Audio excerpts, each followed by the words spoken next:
আরও অবনতি খানাকুলের প্লাবন পরিস্থিতির। টানা বৃষ্টি ও ডিভিসির ছাড়া জলে ভাসছে খানাকুলের 4টি পঞ্চায়েতের একাধিক গ্রাম। খানাকুল 2 নম্বর ব্লকের মারোখানা, জগৎপুর, ধান্যঘড়ি ও রাজহাটি এক পঞ্চায়েতের 15টিরও বেশি গ্রাম জলমগ্ন। জলের তলায় আরামবাগ থেকে গড়ের ঘাট যাওয়ার রাজ্য সড়কও। যাতায়াতে এলাকাবাসীর ভরসা নৌকা। সবার বাড়িতেই প্রায় কম বেশি করে নৌকো আছে, নৌকো নিয়েই ব্যবহার করা হয়। ও সব কষ্ট সৃষ্ট করেই যেতে হয়, নৌকো করে কিছুটা গিয়ে তারপরে গাড়ি। স্কুল কলেজ আরে যেতে হলে মোটামুটি নৌকো করে কিছুটা গিয়ে তারপরে গাড়ি ছাড়া আর কোনো হয়নি। বন্যা পরিস্থিতি ও পরিষেবা নিয়ে তৃণমূল বিজেপি কাজিয়া তুঙ্গে। প্লাবনে সবচেয়ে বেশি ক্ষতিগ্রস্ত হয়েছে খানাকুল 2 পঞ্চায়েত সমিতির অন্তর্গত মারোখানা পঞ্চায়েত এলাকা। এই পঞ্চায়েতে ক্ষমতায় বিজেপি। খানাকুল আরামবাগে প্লাবনের জন্য ডিভিসি ও কেন্দ্রকেই দায়ী করেছেন তৃণমূল সাংসদ। ডিভিসি আমাদেরকে মানে এক প্রকার বাঁচতে দেবে না, আমরা বলতে পারি, বা খানাকুল মানুষজনকেও বাঁচতে দেবে না। তার কারণ যে সময় জল ছাড়ার কথা ছিল সে সময় জল ছাড়েনি। এবছর দেখবেন অনেক আগে জল ছেড়েছে। তো যেই সময় নদী বাঁধগুলো কাজ চলছিল তো সেটা আমরা ফুলফিল করতে পারলাম না।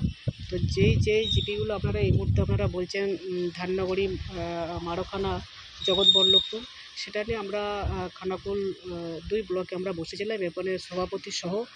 শুকা মরশুমে করার কথা, যে বাঁধার কথা শুকা মরশুমে, শুকনোর সময়, সেই সময় না বেঁধে বর্ষার সময় টেন্ডার করা হলো। তো এজেন্সিরা কাজই তুলতে পারছে না, বিভিন্ন জায়গা দিয়ে জল ঢুকে যাচ্ছে, প্লাবিত হচ্ছে খানাকুল। এর জন্য সম্পূর্ণরূপে দায়ী রাজ্য সরকার। পশ্চিম মেদিনীপুরের ঘাটালেও প্লাবন পরিস্থিতির অবনতি হয়েছে। ঘাটাল পুরসভার একাধিক ওয়ার্ড জলের তলায়। বন্ধ এলাকার সমস্ত দোকানপাট, স্কুল। বন্ধ রয়েছে পুর স্বাস্থ্য কেন্দ্রও। এই জল যন্ত্রণা থেকে মুক্তি কবে, প্রশ্ন ঘাটালবাসী। বাড়িতে সব জল ঢুকেছে, বাজার হাট কিন্তু এই নৌকাই করতে যেতে হচ্ছে। এই তো 2-1 দিন বাদে বন্যা গেল, তাতেও পুরোই বন্যা। আষাঢ় মাসটা ঘাটালের মহকুমা শাসক জানিয়েছেন আতঙ্কিত হওয়ার কারণ নেই। দুর্গত এলাকার মানুষকে সাহায্য করতে প্রস্তুত প্রশাসন।